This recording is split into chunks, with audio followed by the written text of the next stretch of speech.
Hello guys and welcome to another episode of 060. On today's episode we're tackling a common problem with the E90 E92 series of BMWs, the lovely headlight washers.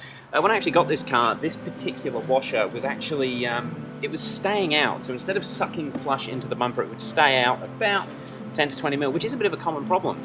The mechanism inside this unit itself is spring loaded, so the water pressure as it comes in ejects the nozzle out away from the vehicle in order to wash the headlights. That's all well and good, but as they get old over time, the O-rings inside start to degrade, they can build up with gunk and muck, and they don't suck in properly. The springs don't, well, the spring basically isn't strong enough to pull it back in.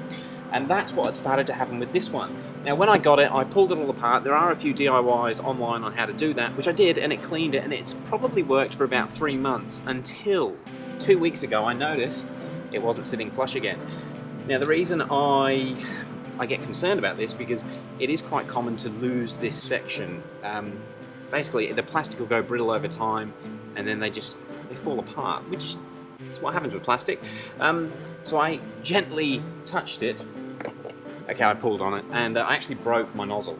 Now I probably should have done this when I fixed it originally. These are so cheap, they're under 30 Australian dollars delivered, and they look perfect. They're an aftermarket unit. So on today's episode we're going to get it fitted in. It's pretty easy to do. You have got to take the wheel off, the inner guard liner off, and also because this vehicle is fitted with an engine oil cooler, I'm going to have to move that as well. So let's crack on with that, get the new one fitted, and I'll show you what the old banky one looks like as well.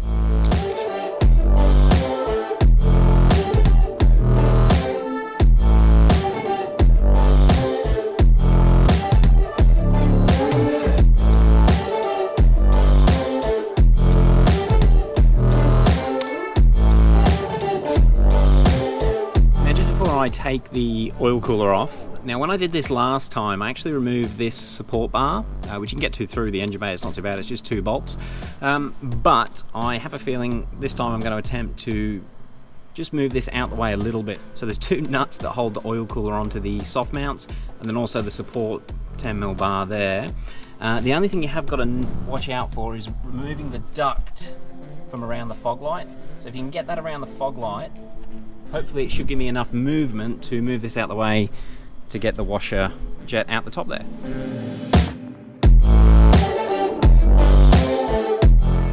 I hope you can hear me alright, but so I've undone the oil cooler there and just wiggled it off of its mounting bolts, and that gives me access to get to the, you probably can't see, but the original washer jet nozzle just there. And let me see if I can move the camera into a better angle. You probably still can't see because of the light, but I've got the nozzle just here, and there's a little circlip which holds the hose onto it, and once you've got the circlip off, we can slide it off. So, unexpected thing, when I checked it last time, when I was fixing it last time when I first got the car, obviously I didn't have as much water in the washer fluid reservoir because it is peeing out still. I've moved the hose so it's up as high as I can get it, but obviously the level is still higher up in the guard.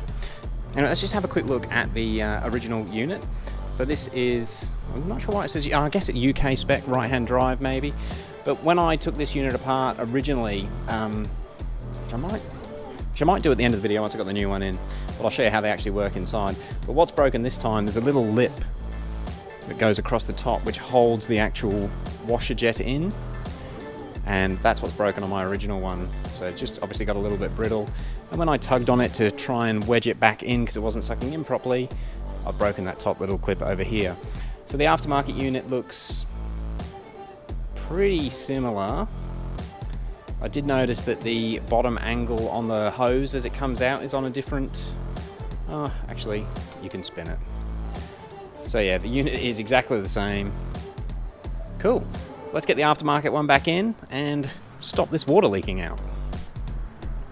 Actually, I better just show you quickly as well. This little white clip is what holds the hose on the washer jet. The hose fitting slides onto there, seals on the O-ring, and then this little clip clamps it down and keeps it in place.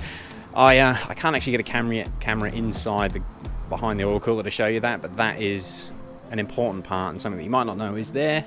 Alright, let me get it put back together.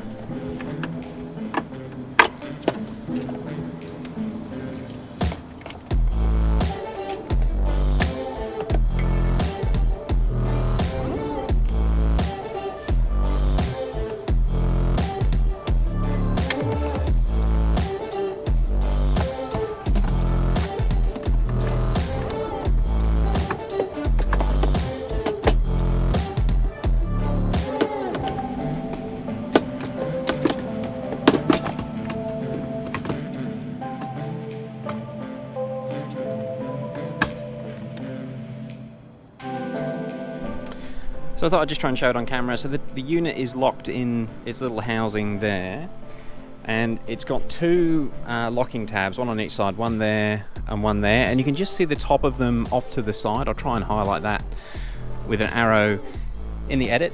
But yeah, the thing that keeps these tabs in place is this little hook at the bottom. So that hook slides into a ridge, and then these two clips slide in. So when you're taking them out, it's just a matter of levering those two clips up, and then the whole unit will slide out backwards. So the new one's in, and it's just a matter of attaching the cap onto the top of it, which I might need 2 hands for.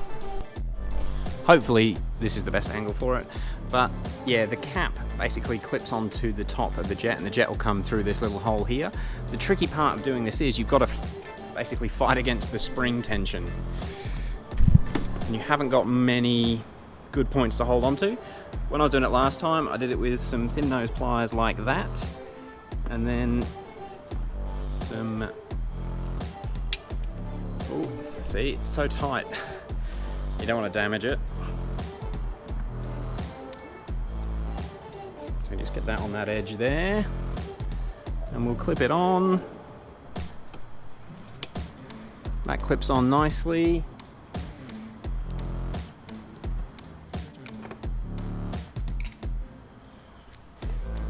And that's it, all in place. So from this point, it's just a matter of putting everything back together behind and giving this a nice wipe and clean up.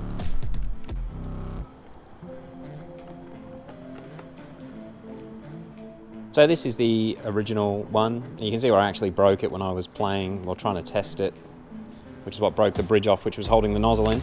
But I'll just pull it out using these pliers, and you can see what the actual issue was.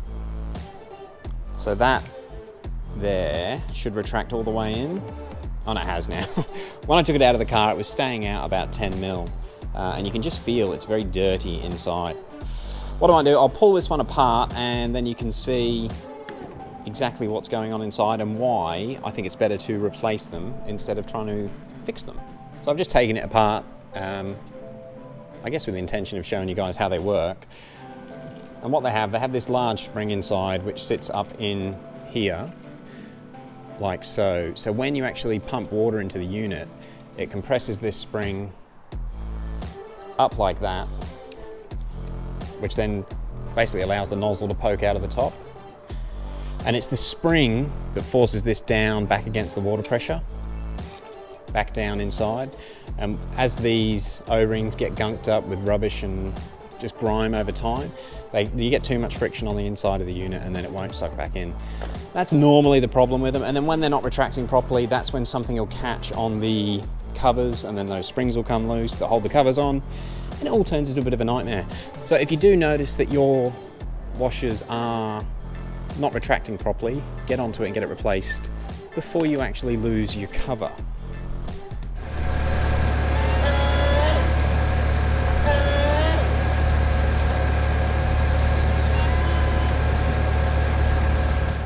Okay, so that's it all done. As you can see, it's working. In that first little pulse that you just saw then, there was obviously some air still in the system, which is why we didn't get the full spray of water. Also, another top tip, if you want to actually test these, the easiest way to get them to spray, you've actually got to have your headlights on when you use your windscreen washers. And yeah, that's how you can get them to activate. Anyway, she's all done. If you've got any questions on how to do this, or if you've got any problems with your headlight washers, hit us up in the comments below. I'll put a link to these super cheap ones. It seems to be working fine. And to be fair, it is a very basic device. It's really got that O-ring and the spring. That's the only mechanical part of it. So I think save the money over the genuine ones. These ones are going to do absolutely fine. Thank you very much for watching. We'll catch you on the next one.